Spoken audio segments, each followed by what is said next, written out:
Olá, querido amigo, querida amiga. É sempre uma bênção ter a sua companhia do outro lado, nos acompanhando e orando também por nós, enquanto partilhamos mensagem de salvação. Hoje quero convidar a sua atenção para o livro de Jó. Jó capítulo 1, o versículo 22. Diz a palavra do Senhor: Em tudo isto, Jó não pecou, nem atribuiu a Deus falta alguma. Que Deus adicione bênçãos à leitura de sua palavra. Vamos orar. Obrigado, Senhor, por cada homem, cada mulher que nos acompanha nesta hora. Pai querido, provavelmente estaremos falando para pessoas que estão passando dificuldades. E as dificuldades são diversas. Alguns é financeiras, outras dificuldades de saúde. Pedimos ao Senhor que ao terminar desta mensagem sejamos todos encorajados. Em nome de Jesus. Amém. Querido amigo, prezado irmão, querida amiga, prezada irmã. O povo de Israel estava vivendo momentos difíceis no deserto. Por causa da desobediência deles para com o Senhor, Deus decidiu alongar a jornada de Israel do Egito para a Terra Prometida. Durante a jornada, o povo começou a reclamar de tal maneira, eles reclamavam tanto que até Moisés, como líder, sentia-se aborrecido. Então Deus, no deserto, diz para Moisés: escreva a história de um homem que tanto sofreu, mas diferente do povo no deserto, ele nunca blasfemou o nome de Deus. E foi no percurso, na saída do Egito para a Terra Prometida, que Deus inspira Moisés a escrever a história de Jó. E Moisés começa a escrever a história de Jó para animar, fortificar, encorajar os israelitas que estavam no deserto para a Terra Prometida. E Moisés começa dizendo assim: havia um homem na terra de Uz, cujo nome era Jó. E este era homem sincero, reto e temente a Deus, e desviava-se do mal. Qualidades de Jó são apresentadas logo na introdução, só para termos noção que é um homem que Deus amava pelas qualidades que ele demonstrava. Não é um homem qualquer. Moisés diz que este homem era sincero, era reto, temente a Deus e desviava-se do mal. A pergunta que eu começo por fazer é: quando Deus olha para nós hoje, será que Ele olha para mim? Ele olha para si e Ele diz que há na terra um homem, uma mulher sincera, reta, temente a Deus e que desvia-se do mal? Será que Deus, ao olhar para a minha vida, olhando para a sua vida, Ele vê estas qualidades de Jó? Mas ainda mesmo assim, Jó tendo estas qualidades, a Bíblia vai dizendo que um dia, no versículo 6 do capítulo 1, vindo um dia em que os filhos de Deus vieram apresentar-se perante o Senhor, veio também Satanás entre eles. Então o Senhor disse a Satanás: de onde vens? E Satanás respondeu ao Senhor e disse: de rodear a terra e passear por ela. E disse o Senhor a Satanás: observaste tu o meu servo Jó? Porque ninguém há na terra semelhante a ele, homem sincero e reto e temente a Deus e desviando-se do mal. Deus volta a referir-se das qualidades de Jó: sincero, reto, honesto, temente a Deus e que desvia-se do mal. E Deus diz assim para Satanás: viste, observaste, prestaste mínima atenção ao meu servo Jó.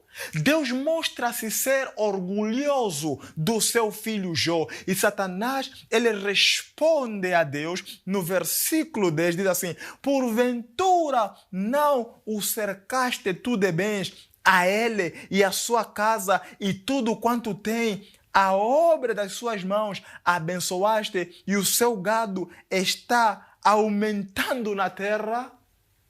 Satanás implicitamente, ele diz para Deus: Deus, se Jó é tudo isso que o Senhor fala, se o Senhor vê em Jó um homem sincero, temente a Deus, um homem reto, um homem que desvia-se do mal, não se dá ao caso de que o Senhor o tenha dado riquezas, porque para Satanás o homem só é honesto a Deus quando ele está bem de vida. Então, Satanás propõe: retira tudo que ele tem, lhe faça perder todos os bens e veremos se ele realmente é sincero, é reto, é temente a Deus e desvia-se do mal. E Deus aceita a proposta do homem. Deus aceita a proposta da criatura. Deus aceita a proposta de Satanás. Como queres ver se realmente Jó é tudo que eu tenho te dito, mesmo na pobreza, eu te dou autoridade de remover tudo que ele tem, mas não toca na sua pele. Satanás então vem à terra e ele aflige de tal maneira a vida de Jó.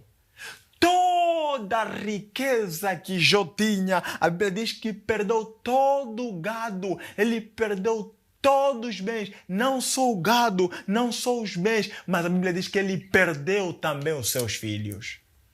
Perdeu os seus filhos. Jó não estava a entender que estava no meio de um grande conflito.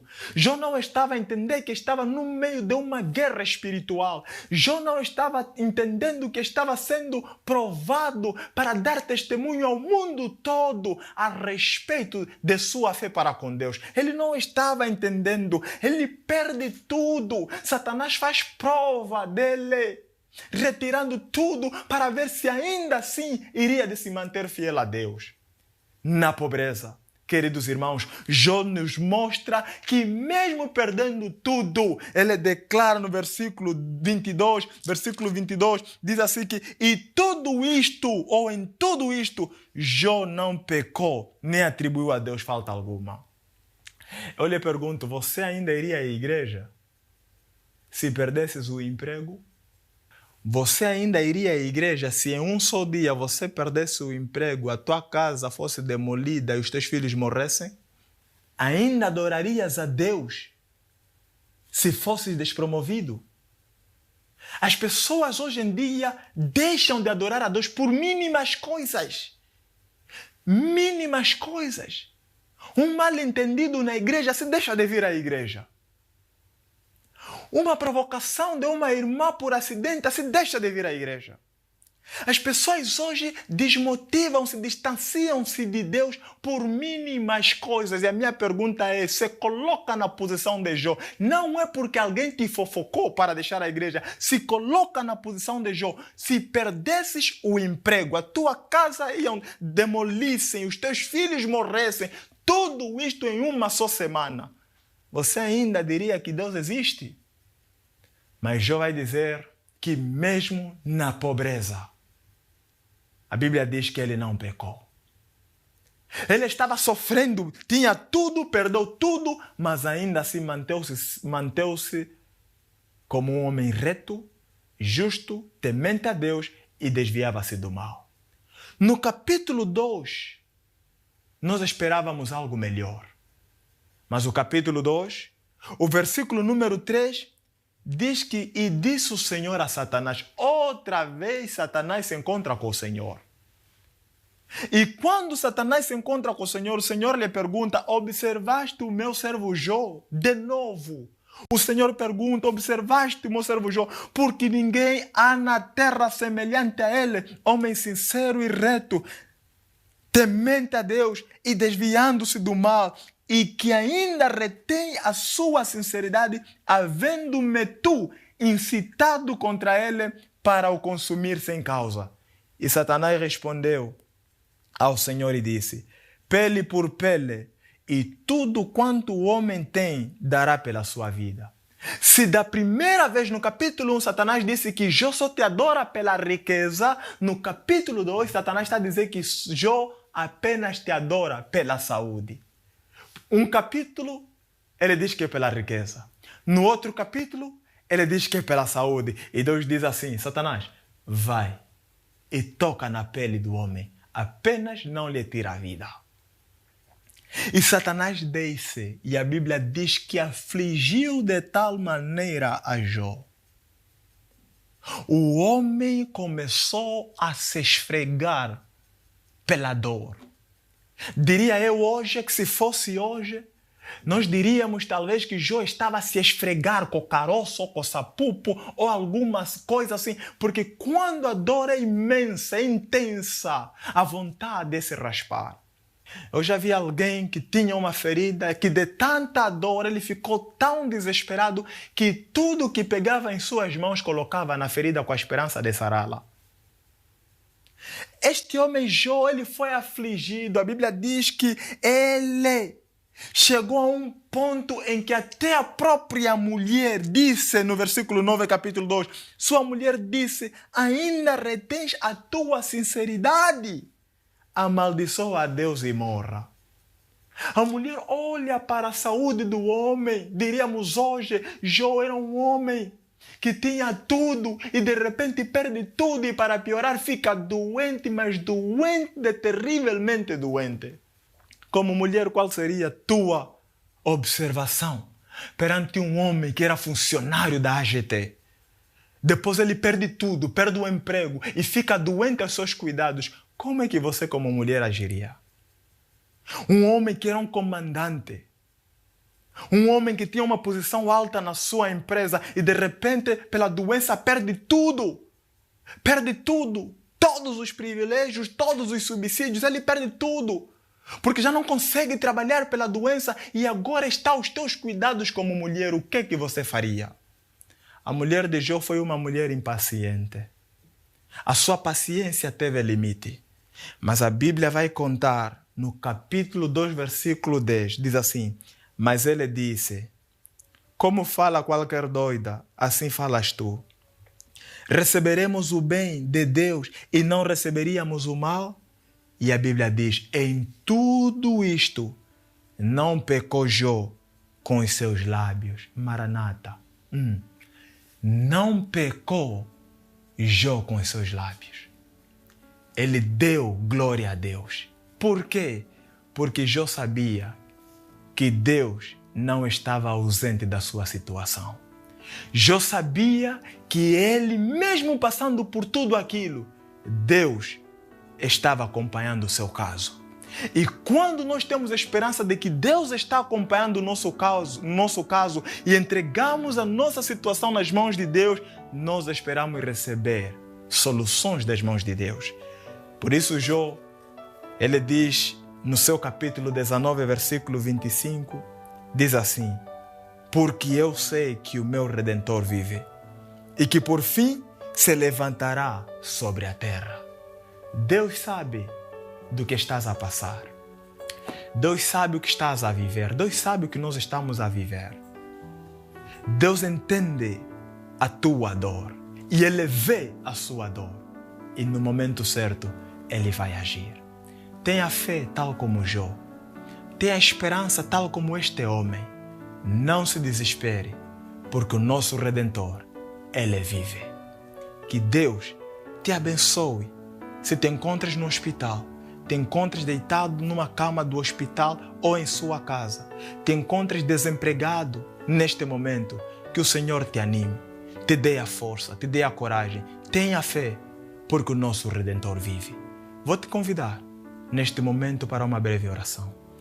Nosso Deus, nosso Pai que estás nos céus, encoraja o teu filho e a sua filha, que nesta noite nos ouve a partir de sua casa mais enferma, nos ouve a partir do hospital mais doente, nos ouve a partir de casa mais desempregado, e a sua fé parece estar a chegar no limite. Pedimos ao Senhor que dê a este teu jovem a paciência, a fé, o bom ânimo, a coragem e a certeza de que o Senhor tudo vê e tudo fará para aqueles que o amam. Abençoe-nos, ó Senhor, nesta noite. Em nome de Jesus. Amém.